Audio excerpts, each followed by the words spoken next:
Alright, chat, so there comes a time every single year where snow just glazes all over the land, and that season's called winter. So today we're gonna be building a winter house.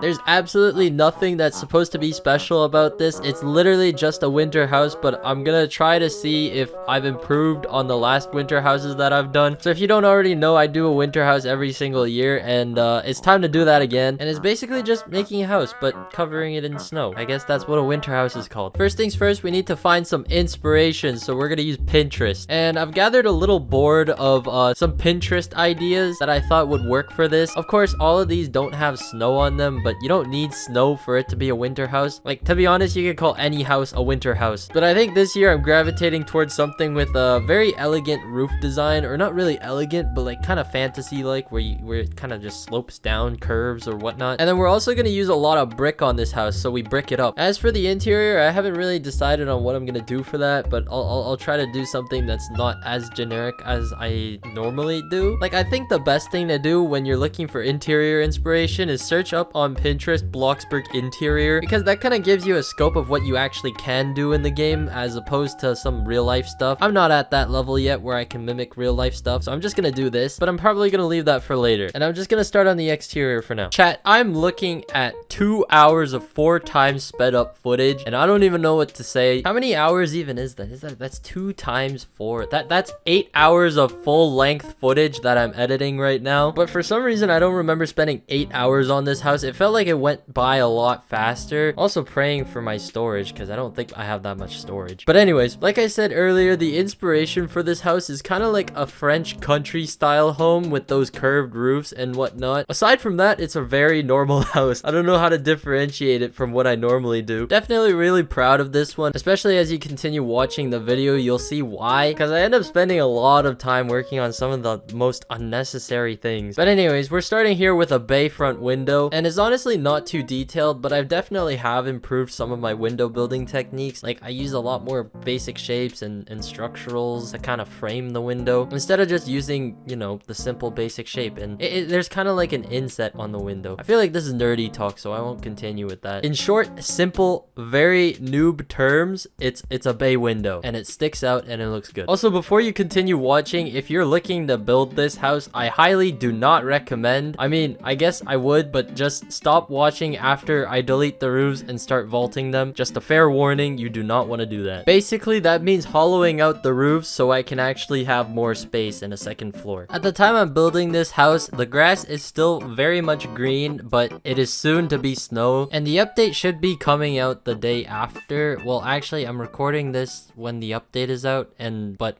I'm recording this. Wait, I recorded this. You get the point. Basically, some of this was before the update and some of it was after the update. And I was honestly kind of excited to use the new update items, because the new update is supposed to be very cool. And it's supposed to bring a lot of new building items, supposedly. But in the end, I didn't use any of those items because I got lazy. Plus, most of the new items were like interior items. I feel like I'm spoiling something that shouldn't be spoiled, but I'll leave this in the video. I don't know if it came out in the release, but oops. In short, I wasn't that interested in the new update items. I just wanted to build a house so I could decorate it eventually, and eventually is probably the next video. I don't know how I'm gonna split up this build. Maybe one video for the exterior, one video for the interior, because the interior in its entirety is not that big. But when it comes to interior, I can't do interior. I can only do exterior. Anyways, I'm gonna skip forward in time and start working on the roof part of this build, which is the thing that basically makes it unique. And I took a little bit of inspiration from the starter house I did 2 weeks back, maybe 3 weeks back, and I used the structural wall trim. I don't know, it's the wall trim, the ceiling trim, the roof trim that you can drag using the structural mechanics or whatever. Bro, I sound so uneducated right now. It's like I don't even play the game and I don't know what the items are. I just know they exist. But after that, I built this little thing that sticks out from the side. God dang it, I don't know what my terms are for this, but basically it looks like a little skateboarder's slope. I don't know, it curves. And then after that, I made some modular roof segments so I could kind of curve them using the transform tool. I don't know. Yeah, I'm struggling so much to commentate over this, but it's such a simple element of the house. All I remember is that I was listening to Fiend by Travis Scott while building this, and I was basically in the groove. As an architecture student, I feel like I should really know what these things are called, but maybe they're just design elements, and maybe they're just,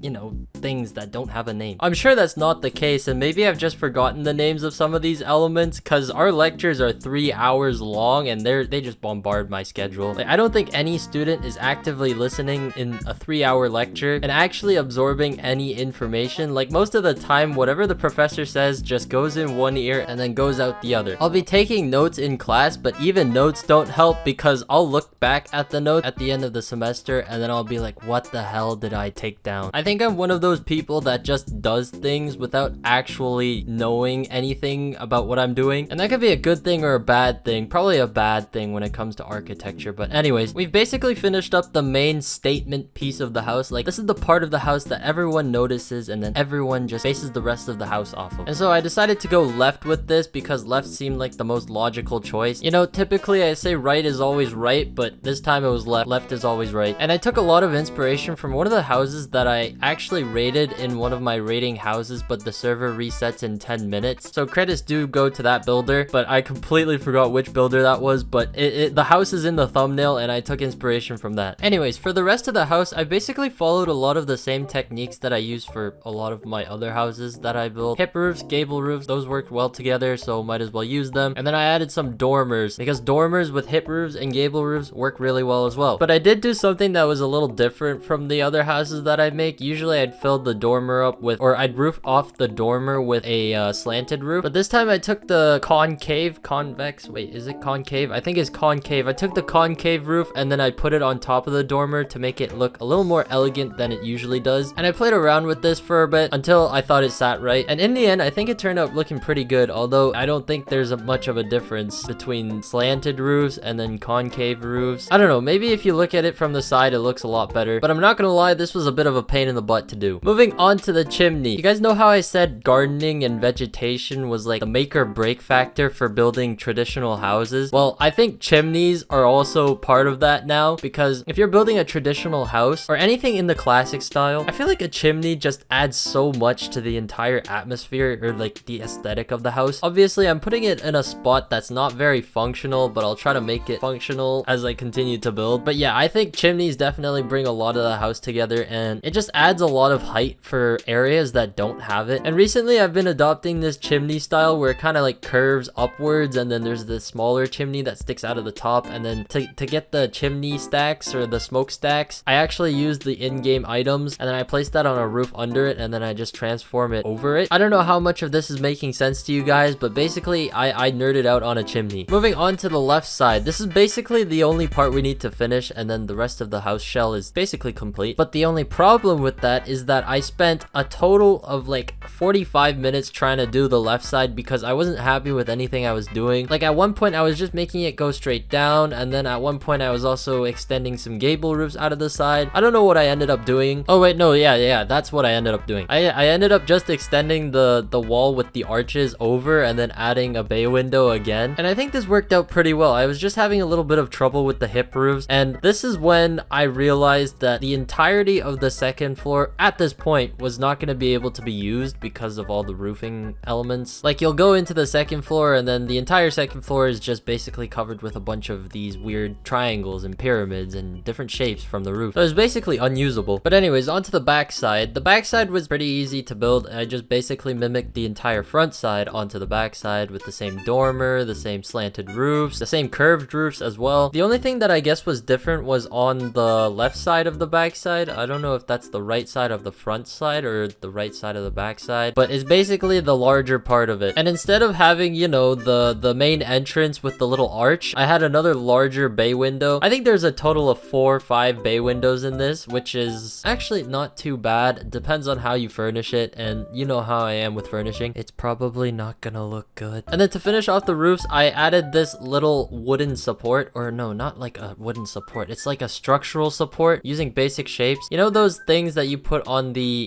point of the roof? It's basically a little support in between that. And I used all of my brain cells to build this. I did not know how to make it curve right, and for some reason it wouldn't go my way. Chat, I'm gonna need a whole rundown of the different terms for all of these elements. Like, I'm gonna need my personal dictionary every time I build a house, and then every time I voice over building a house, because this just makes my vocabulary seem so small. But once I finished all those supports, I just pasted them all over the house onto all the points of the roofs, and then I just transformed it down to make it fit. And at this point, you might think you're almost done with the house, and all you have to do is the pathing, and then you basically have the entire exterior. You're not wrong, but there's a lot more that I do in this video that makes it a lot more tedious. So for the basic stuff, I finished up the paths along the side of the house, and then I also finished up the path that leads up to the house. And then I also added a bunch of these garden beds that are surrounded by these basic shape bricks. And I got this inspiration from someone named Bartco. I did a no communication challenge with Noel and 4 other builders, and they used this really cool build hack that just outlined the garden beds with a bunch of these bricks, and they were kind of uneven, and I thought it was really cool. So I thought, why not just use them in this as well? And it actually turned out looking really good. So thank you, Bartco. And that basically wraps up the first part of building the exterior. So moving on, this is the part where it kind of gets a little complicated, and you shouldn't follow this tutorial or it's not really a tutorial, but you shouldn't follow this speed build if you're trying to just build something that's nice, simple, and cheap. But to recap everything that's happened, I colored the entire house, and I used a very generic color scheme, white, gray, and then I accented that with a little bit of red brick just to give it some structural, you know, really basic color scheme, but you guys get the point. You guys probably also don't want to watch me do the entire coloring process. But yeah, anyways, let me continue. I was scrolling on Twitter, and this is when I released kind of like teaser pictures on my YouTube community and then my Twitter feed, and then someone very intelligently commented and replied on the tweet, "Make whole roof hollow!" exclamation mark. It's gonna be much better. Also, second floor would be so cool. Like, come on, Isaac, don't be lazy. You can do it in less than an hour. It did not take less than an hour. It took like 2 hours. At least I can. If you can't, that's just a skill issue then. And then I said, okay.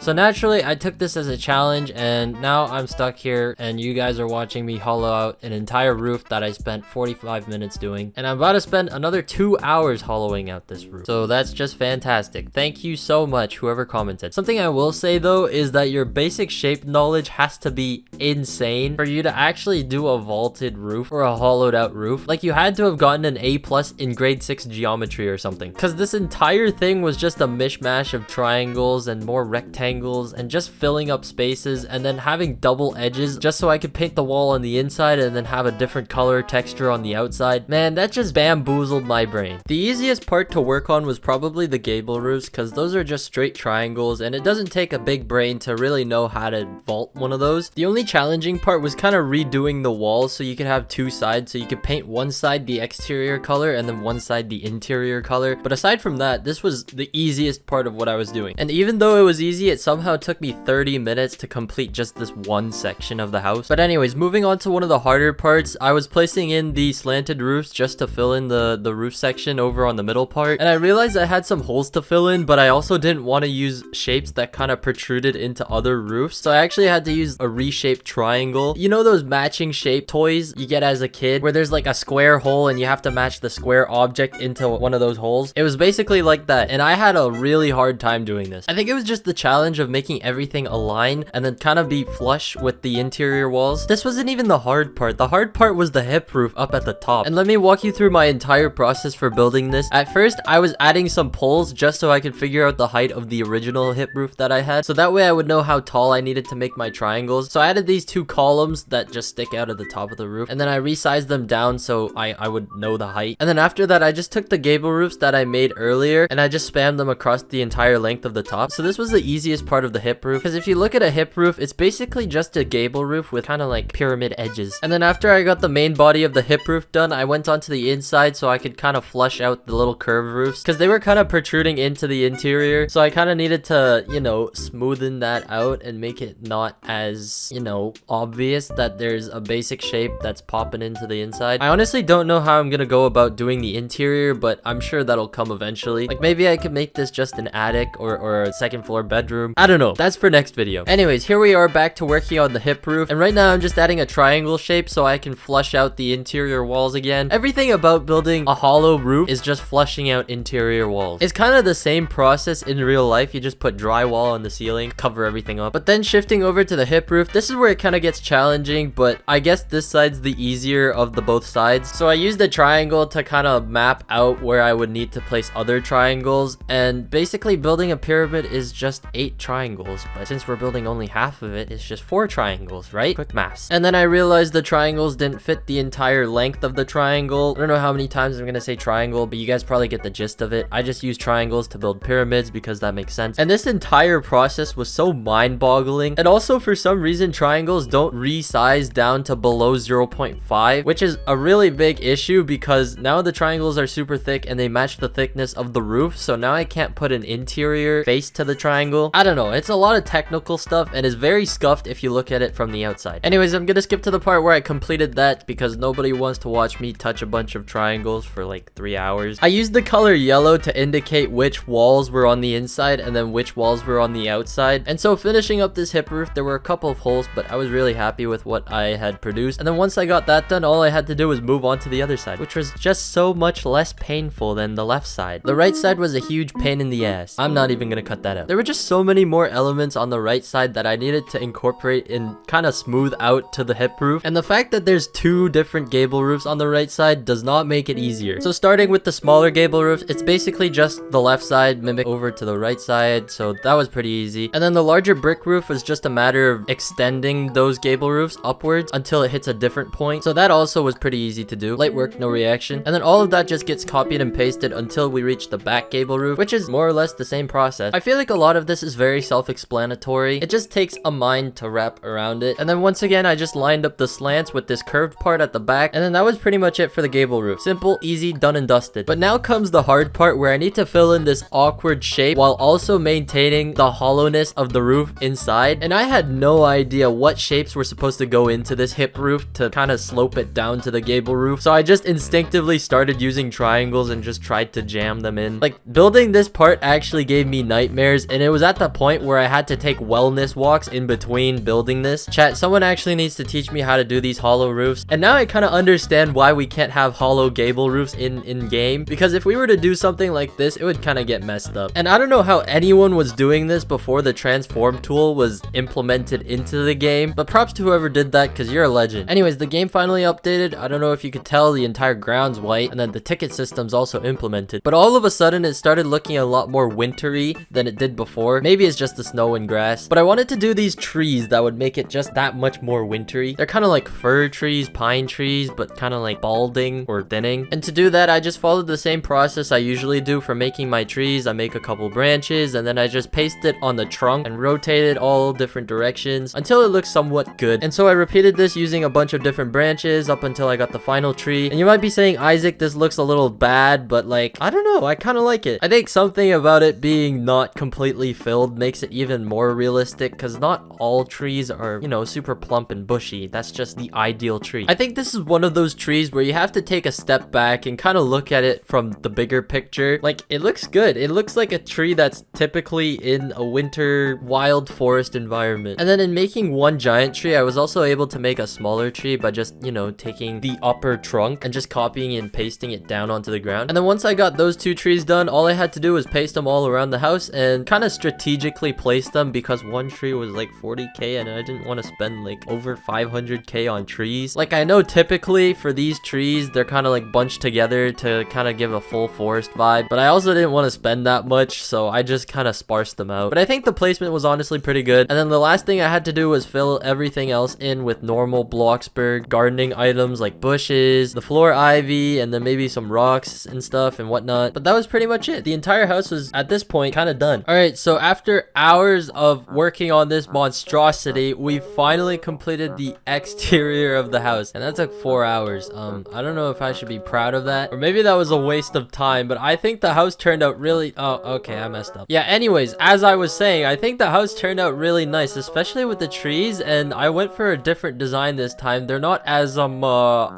dense. This time they're more like it's like when you have hair loss. It's more sparse. But anyways, here's the entire exterior of the house complete. I know it doesn't seem like much, but I think you'll understand when I do walk inside. I mean, I think you saw it in the video. I spent at least an hour and a half working on the entire ceiling or the roof, which was definitely not fun. But I guess I'll walk you through this. Here's the driveway. I went for a very grand and elegant design this year. A lot less snow on the rooftops, but I don't think that's an issue. I kind of wanted to put dirt piles on the roof, but I ended up not doing that because I got lazy. And also, if you try putting dirt piles on that roof, since it's basic shapes, it won't rotate properly. So that's why I didn't do it. But anyways, here's the driveway. We have our nice new Mini Cooper right here. It's actually a really nice car. It costs a little more than the Roat, which is great, and it moves pretty fast. But anyways, here's our side garage right here. They open up into this interior that is completely hollowed out, which I am very proud of, especially since those are very smooth and then everything else in here is very smooth. Like when I decorate this interior, it's gonna look very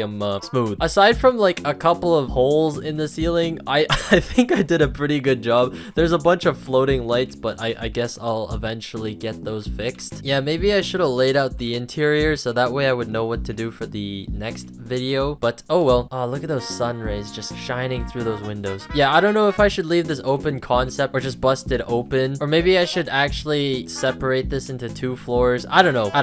But yeah, back to the outside. Where did I leave off? Oh yeah, I left off at the garage, but I'm all the way over here. Anyways, I'm gonna close this. We have a nice little side exit as well from the garage. The back looks like this, basically the front, except less detailed with no brick. I copied and pasted this, what do you call this? The bay window? I copied and pasted the bay window all over the place, so you might see that kind of repeated throughout the build. Here are doors that open out to, I don't know what this is gonna be, but probably living room or dining room or some sort. And then we're wrapping around the back of the house all the way over to here. We have some custom brick designs by Bartco. He built with me one time, and then I completely glazed over the fact that he did these really detailed bricks, and I tried mimicking that here, and I think it turned out pretty nice. I guess it works. Let me know what you think in the comment section below. And then we're back to the front of the house. But aside from that, there's nothing too special about the house. I guess it does look like every other house that I've built in the past, except the thing that kind of characterizes this house a lot more is this curved bit, and then these curved roofs up here. I kind of got the inspiration from one of my subscriber tours or the judging houses, so credits go to that. Oh yeah, and then the new chimney design. I have to put the chimney back because I deleted that when I was doing the roof. But anyways, that's pretty much it for the house, and hopefully I can get the interior out by next week. I don't know how long that's gonna take. Oh yeah, one more thing I have to do is rename the plot. Winter House 24. 454k. Keep in mind, every tree here is like 40k, so you might want to deduct that. We have like two big trees, so that's 80k. Smaller trees are 20k. 80k, oh, I can't do math. 100k, 140k. So you take off 140k off of the entire house, and then maybe take off another 30k for the car. I guess that brings you to around like 280k, 270k to build the exterior. But then again, the entire roof is vaulted, so if you didn't do that, then this would probably be like 150k house. I don't know. I just built this. I don't know what it is.